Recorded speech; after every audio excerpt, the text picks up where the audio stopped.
हरियाणा की हर अपडेट के लिए बेल आइकन दबाएं और सब्सक्राइब करें STV हरियाणा न्यूज। नमस्कार, आपके साथ मैं हूं अनामिका अजय मिश्रा। आप देख रहे हैं सुपरफास्ट 100।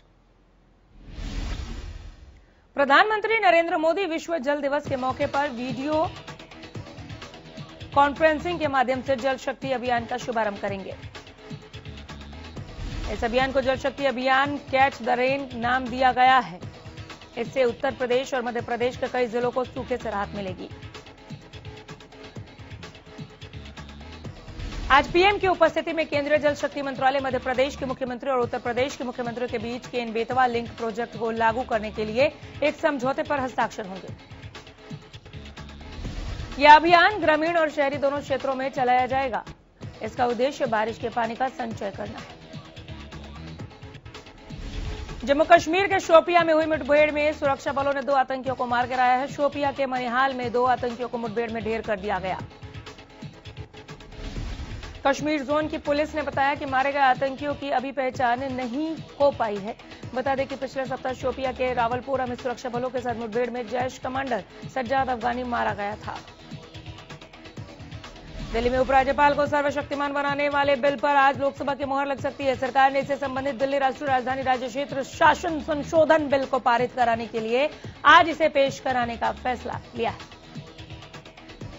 बिल को पारित कराने का यह प्रस्ताव गृह मंत्री अमित शाह रखेंगे। गौरतलब है कि इस बिल के कानून बन जाने के बाद दिल्ली सरकार के मंत्रिमंडल के लिए कोई भी फैसला लेने या बिल पेश करने से पहले उपराज्यपाल की सहमति लेनी अनिवार्य हो जाएगी। किसानों का आंदोलन 117वें दिन भी जारी है और लगातार 117 दिनों से किसान दिल्ली की सीमाओं पर बैठे हैं। कृषि कानूनों के विरोध में किसानों का धरना लगातार जारी है। 23 मार्च को किसान शहीदी दिवस पर धरना देंगे। 26 मार्च को किसान आंदोलन के 4 महीने पूरे होने के मौके पर किसान भारत बंद करने की रणनीति बना रहे हैं। लगातार धरने पर बैठे किसान सरकार को घेरने की रणनीति में जुटे हैं। किसान आगामी रणनीति के तहत 28 मार्च को कृषि कानूनों की प्रतियां जलाकर विरोध प्रदर्शन करेंगे। कैथल के जवाहर पार्क में रविवार को संयुक्त किसान मोर्चा के आह्वान पर महापंचायत का आयोजन किया गया, जिसमें किसान नेता गुरनाम सिंह चढ़ूनी ने किसानों को संबोधित किया। इस अवसर पर चढ़ूनी ने मीडिया से बात करते हुए कहा कि किसान आंदोलन अब जन आंदोलन बन गया है, क्योंकि कृषि कानून सिर्फ किसानों के लिए बल्कि आम आदमी के लिए भी बेहद नुकसान पहुंचाने वाले हैं। उन्होंने कहा कि लड़ाई तब तक लड़ी जाएगी जब तक कि तीनों कृषि कानून वापस नहीं ले लिए जाते और जब तक निजीकरण को रोका नहीं जाता। गोहाना में दीनबंधु छोटूराम विचार समिति के पदाधिकारियों ने गोहाना रोड कार्यालय पर समिति की महत्वपूर्ण बैठक की। इस बैठक की अध्यक्षता राममेहर राठी ने की। इस दौरान पदाधिकारियों ने बताया कि तीनों कृषि कानून को रद्द करवाने की मांग को लेकर 25 मार्च को अलग अलग संगठनों के हजारों सदस्य प्रदेश के अलग अलग हिस्सों से मोटरसाइकिल यात्रा निकालते हुए सांपला स्थित चौधरी छोटूराम के स्मारक पर पहुंचेंगे। वहीं गोहाना से भी करीब 2000 से ज्यादा की संख्या में युवा अपनी बाइकों से 25 मार्च की सुबह रूखी में एकत्रित होकर सांपला के लिए कूच करेंगे। बैठक में कहा गया कि किसान और उसकी खेती पर भारी संकट हो तो ऐसी स्थिति में दीनबंधु चौधरी छोटूराम के अनुयायी और उनसे जुड़े संगठन चुप नहीं बैठ सकते। आज समय आ गया है जब किसान भाइयों की आवाज को बुलंद किया जाए। वहीं रामचंद्र जांगड़ा द्वारा किसानों पर दिए बयान की निंदा करते हुए किसानों ने कहा कि बीजेपी के नेता किसानों के खिलाफ अनाप शनाप बयानबाजी कर रहे हैं, जिसका नतीजा इन्हें आने वाले समय में भुगतना पड़ेगा। कृषि कानूनों के विरोध में किसान आंदोलन को 100 दिन से भी ज्यादा का समय हो गया है, लेकिन किसान अपनी मांगों को लेकर आज भी दिल्ली के बॉर्डरों पर धरने पर बैठे हुए हैं। बीजेपी के नेता किसानों के आंदोलन के विरोध में अलग बयान देते आ रहे हैं। कोई इन्हें खालिस्तानी पाकिस्तानी पंजाब जाति का आंदोलन कहते आ रहे हैं। वहीं बीजेपी के राज्यसभा सांसद रामचंद्र जांगड़ा ने 2 दिन पहले ऐसा बयान दिया, जिससे किसान उनके बयान से काफी आक्रोशित हैं। भारतीय किसान यूनियन ने गोहाना के आहुलाना में बीजेपी के राज्यसभा सांसद रामचंद्र जांगड़ा का पुतला फूंक अपना विरोध जताया।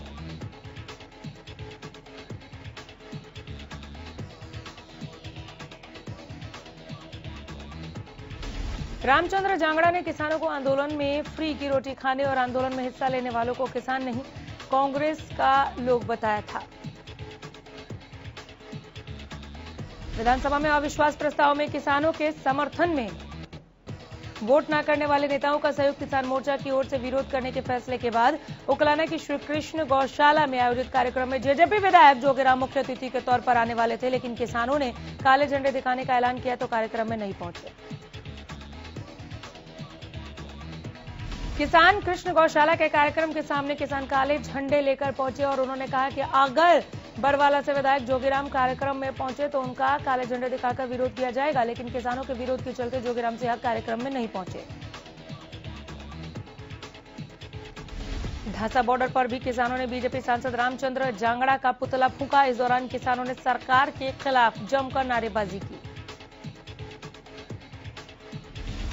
किसानों का कहना है कि रामचंद्र जांगड़ा को हरियाणा प्रदेश में कहीं भी घुसने नहीं दिया जाएगा। किसानों ने कहा कि रामचंद्र जांगड़ा चाटुकार हैं और चाटुकारिता से ही संसद की सीट पर बैठे हैं। किसानों की ओर से लगातार सरकार को घेरने की रणनीति बनाई जा रही है। बहादुरगढ़ में किसानों ने महापंचायत की। इस दौरान किसानों ने फैसला किया कि किसानों की ओर से आमरण अनशन शुरू किया जाएगा। महापंचायत में भारत भूमि बचाओ संघर्ष समिति के अध्यक्ष रमेश दलाल ने आमरण अनशन करने का ऐलान किया। उन्होंने कहा कि भूमि अधिग्रहण का मुआवजा बढ़वाने के लिए निलोठी में 65 दिन से आंदोलन चल रहा है। दरअसल निलोठी गांव की जमीन से अमृतसर कटरा एक्सप्रेसवे निकलेगा, जिसके मद्देनजर पगड़ी संभाल किसान महापंचायत का आयोजन किया गया, जिसमें 5 राज्यों के किसान शिरकत इन्होंने की। सीएम मनोहर लाल के वीडियो कॉन्फ्रेंसिंग के जरिए किए गए परियोजनाओं के उद्घाटन और शिलान्यास के तहत चरखी दादरी में हुए कार्यक्रम में शिरकत करने पहुंचे बीजेपी सांसद धर्मवीर सिंह को किसानों के विरोध का सामना करना पड़ा। इस दौरान किसानों ने धर्मवीर सिंह को काले झंडे दिखाए, जिसके चलते सांसद को कार्यक्रम बीच में ही छोड़कर जाना पड़ा।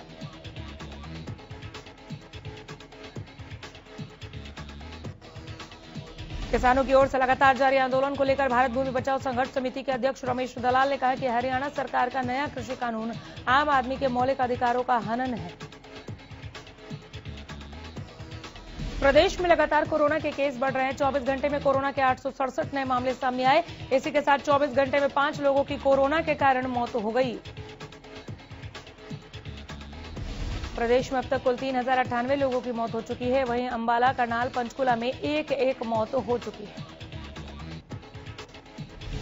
बीते 24 घंटे में 337 मरीज ठीक हो चुके हैं। इसी के साथ प्रदेश में अब तक 5355 एक्टिव मरीज हैं। वहीं गुरुग्राम में 181 कोरोना के नए मामले सामने आए हैं। करनाल में कोरोना के 142 नए केस सामने आए। इसी के साथ कुरुक्षेत्र में 103 और पंचकुला में 93 नए केस सामने आए हैं। अंबाला में कोरोना के 75 नए मामले सामने आए। यमुनानगर में 52 केस सामने आए हैं। पानीपत में कोरोना के 41 नए मामले दिखे। फरीदाबाद में 37 केस सामने आए। मुख्यमंत्री मनोहर लाल ने रविवार को प्रदेश को कई विकास कार्यों की सौगात दी। सीएम ने 1411 करोड़ की परियोजनाओं का उद्घाटन और शिलान्यास किया। CM Manohar Lal video conferencing के जरिए 159 परियोजनाओं का उद्घाटन और शिलान्यास करते दिखे। इसी के साथ 22 जिलों के लिए परियोजनाओं का उद्घाटन और शिलान्यास किया गया। सीएम 1411 करोड़ की 163 परियोजनाओं का शिलान्यास का सौगात इन्होंने प्रदेश को दिया। 472 करोड़ की 79 परियोजनाओं का उद्घाटन किया। इस मौके पर सीएम ने विकास परियोजनाओं से जुड़े अधिकारियों और कर्मचारियों का आभार भी जताया। मुख्यमंत्री ने कहा कि कोरोना एक बार फिर से बढ़ने लगा है, जिस पर सरकार की नजर है। लोगों से भी अपील है कि त्योहारों में भीड़ भाड़ वाली जगहों पर न जाएं। सिरसा को सीएम मनोहर लाल ने कई सौगातें दी हैं, जिसे लेकर एचएलपी अध्यक्ष और सिरसा विधायक गोपाल कांडा ने सीएम का आभार जताया है। सीएम ने जिले में 11 परियोजनाओं का उद्घाटन और शिलान्यास किया, जिसमें 42 करोड़ की विकास परियोजनाएं शामिल हैं। कार्यक्रम में विधायक गोपाल कांडा मौजूद रहे। इस अवसर पर उन्होंने कहा कि मनोहर सरकार के समय में जन जन का विकास हो रहा है। सिरसा विधायक एवं एचएलपी सुप्रीमो गोपाल कांडा ने कहा कि सिरसा की जनता ने उन्हें प्यार और आशीर्वाद देकर विधानसभा भेजा है, जिस पर मुख्यमंत्री मनोहर लाल मुहर लगा रहे हैं। वे सिरसा क्षेत्र का विकास चाहते हैं। विकास और जनसेवा के लिए ही राजनीति कर रहे हैं। सीएम ने उनकी हर बात मानी है और आश्वासन दिया है कि क्षेत्र के विकास में धन की कमी आड़े नहीं आने दी जाएगी। उन्होंने कहा कि बातचीत से हर समस्या का समाधान हो सकता है। किसान जनप्रतिनिधियों के विरोध का जो रास्ता अपना रहे हैं उससे लोगों के हित और विकास कार्य प्रभावित होते हैं। सिरसा के प्रतिष्ठित महाराजा अग्रसेन चैरिटेबल ट्रस्ट के चुनाव रविवार को हुए, जिसमें नए प्रधान का चयन किया गया। अधिवक्ता दीपक कुमार मोंगा को चुनाव अधिकारी नियुक्त किया गया। अनिल गनेरीवाला ने अपने प्रतिद्वंदी राजकुमार चौधरी को 7 मतों से पराजित करते हुए तीसरी बार प्रधान पद पर कब्जा जमाया। ट्रस्ट में सर्वसम्मति से भीमसेन सर्राफ को उप प्रधान, कुंज बिहारी रातुसरिया को सचिव, रतन जिंदल को सह सचिव, सुनील कुमार सर्राफ को कोषाध्यक्ष चुना गया। गौरतलब है कि खुद सिरसा के विधायक गोपाल कांडा इस ट्रस्ट के सदस्य हैं। उन्होंने भी मतदान किया था। अनिल गनेरीवाला ने अपनी जीत का श्रेय विधायक गोपाल कांडा और समाजसेवी गोविंद कांडा के समर्थन को दिया। गोविंद कांडा ने भी अनिल गनेरीवाला को पुष्पहार पहनाया, बधाई दी। मुख्यमंत्री मनोहर लाल ने रेवाड़ी के लिए 117 करोड़ की विकास परियोजनाओं की सौगात दी है।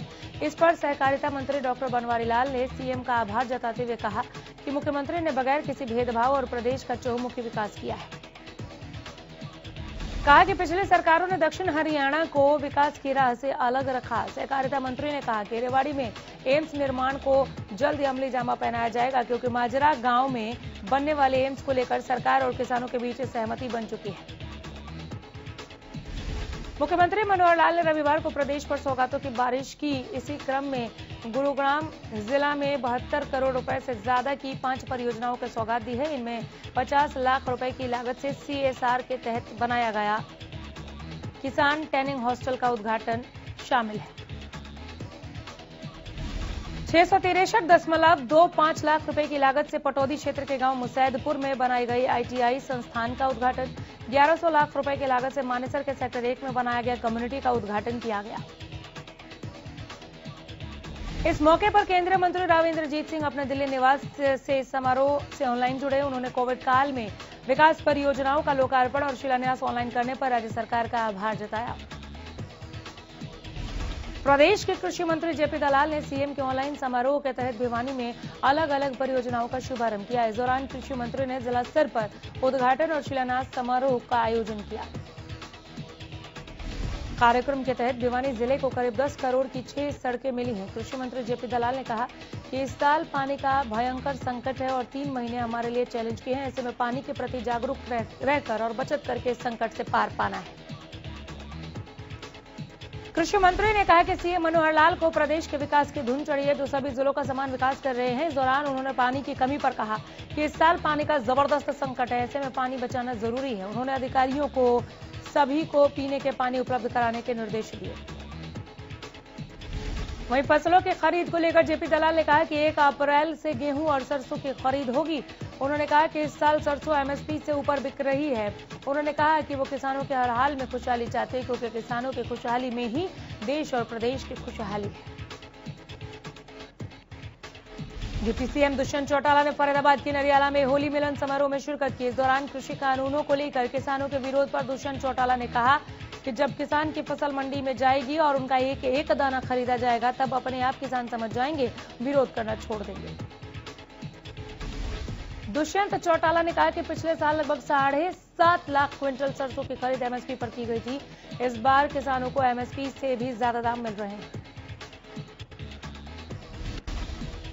वहीं निजी नौकरियों में 75% रोजगार पर डिप्टी सीएम ने कहा कि 75% रोजगार की गारंटी से हरियाणा के युवाओं को रोजगार मिलेगा।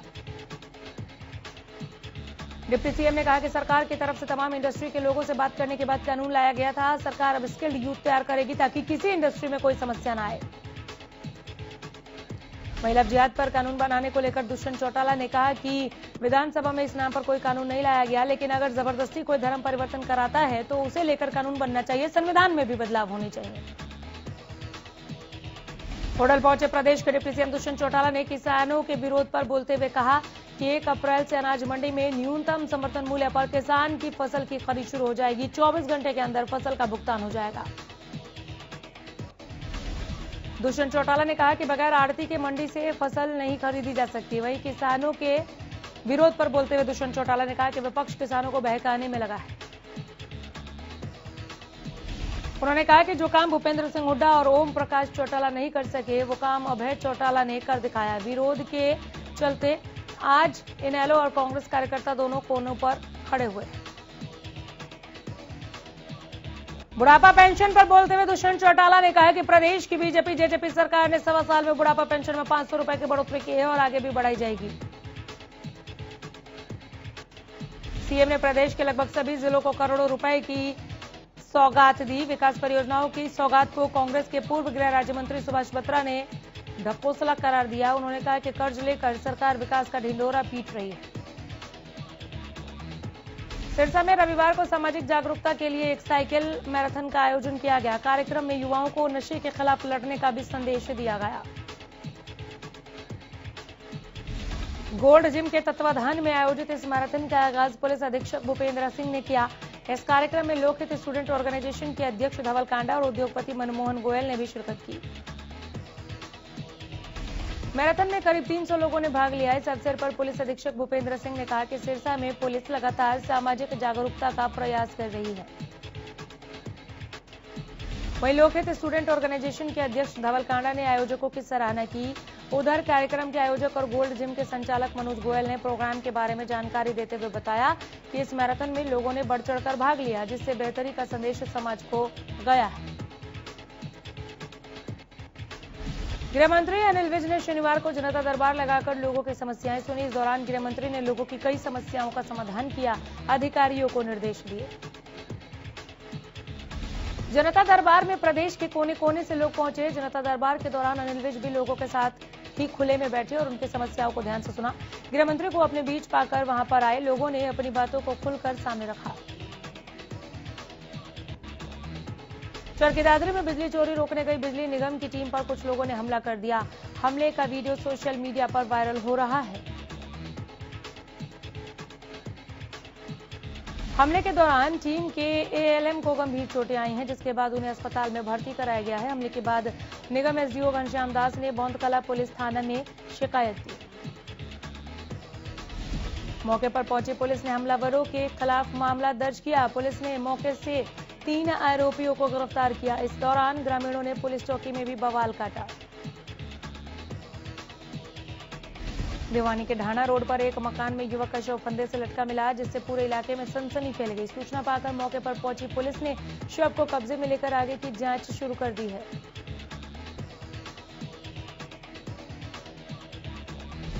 पलवल के गांव बडोली में 12वीं कक्षा की छात्रा का तेज धारदार हथियार से गला रेतकर हत्या कर दी गई। हत्या करने के बाद आरोपी मौके से फरार हो गया। आरोपी को भागते समय मृतका छात्रा की मां ने देख लिया। उसकी पहचान कर ली गई। पुलिस ने मृतका की मां की शिकायत पर नामजद आरोपी के खिलाफ केस दर्ज किया है। जांच आगे बढ़ाई है। सिरसा के गांव रुपाणा जटान में देर रात एक युवक की हत्या का मामला सामने आया। हालांकि अभी तक ये मालूम नहीं चल पाया कि यह वारदात किसने और क्यों की। बताया जा रहा है कि युवक खेत में गया था पानी लगाने के लिए। इसी दौरान किसी ने उसकी हत्या कर दी। परिजनों ने किसी पुरानी रंजिश से इनकार किया। पुलिस ने इस मामले में अज्ञात लोगों के खिलाफ 302 के तहत मामला दर्ज किया है। कार्रवाई शुरू कर दी। रेवाड़ी में दुष्कर्म के 3 मामले सामने आए हैं, जिसमें जहां एक महिला को नशीली बर्फी खिलाकर पड़ोसी ने दुष्कर्म किया, तो दूसरी तरफ सिलाई सीखने गई नाबालिग से दुष्कर्म की घटना सामने आई। तीसरा मामला रेवाड़ी के मॉडल टाउन का, जहां एक 9 वर्षीय नाबालिग बच्चे के साथ दुष्कर्म का मामला सामने आया है। पीड़ित परिवार की शिकायत पर पुलिस ने आरोपी के खिलाफ पॉक्सो एक्ट के तहत कई धाराएं लगाकर मुकदमा दर्ज कर आरोपी की तलाश शुरू की। पीड़िता के परिजनों ने बताया कि बच्ची अपने 7 वर्षीय भाई के साथ दुकान पर कुछ सामान लेने के लिए गई थी। इसी दौरान आरोपी वहां आया और पीड़िता के भाई को धमकाकर भगा दिया। उसके बाद घिनौनी वारदात को अंजाम दिया। और इस मामले पर सहकारिता मंत्री डॉक्टर बनवारी लाल ने कहा कि दुष्कर्म के मामलों को रोकने के लिए प्रशासन प्रयास कर रहा है। बुराइयों को रोकने के लिए लोगों को सामूहिक प्रयास करने चाहिए। पानीपत सनोली रोड पर एक कार अनियंत्रित होकर सड़क के नीचे उतर गई। इस दौरान कार एक मेडिकल स्टोर के शटर से भिड़ गई। स्थानीय बताते हैं कि जिस समय यह हादसा हुआ उस समय सनोली रोड पर ज्यादा भीड़ नहीं थी, जिस वजह से किसी की जान को नुकसान नहीं हुआ। आमिर खान की बेटी ईरा खान ने लोगों को मेंटल हेल्थ के प्रति जागरूक करने के लिए शानदार पहल की है। ईरा ने पोस्ट में बताया कि उन्हें 25 इंटर्न्स की जरूरत है जो कि मेंटल हेल्थ में लोगों की मदद करना चाहें। अमिताभ बच्चन को 2021 फीफा अवार्ड से सम्मानित किया गया। उन्होंने सोशल मीडिया पर क्रिस्टोफर नोलन और मार्टिन का शुक्र अदा किया।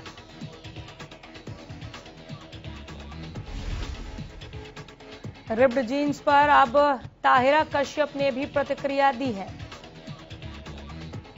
उन्होंने एक वीडियो अपने इंस्टाग्राम अकाउंट पर शेयर की। इस वीडियो को शेयर करते हुए ताहिरा ने कैप्शन में लिखा, कम से कम रिप्ड जीन्स नहीं पहनी है।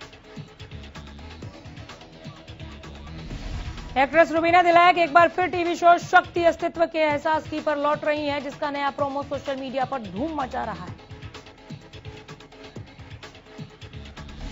बॉलीवुड अभिनेता हरमन पवेजा साशा रामचंदानी संग शादी के बंधन में बंध गए। हरमन की शादी की तस्वीरें सोशल मीडिया पर जमकर वायरल हो रही हैं। हाल ही में अभिनेता मनोज बाजपेयी को कोरोना हुआ था। अब खबर है कि उनकी पत्नी नेहा भी कोरोना संक्रमित हो गई हैं। दिया मिर्जा का इन दिनों एक वीडियो जमकर सोशल मीडिया पर वायरल हो रहा है। इस वीडियो में दिया एक छोटे से पपी के साथ नजर आ रही है।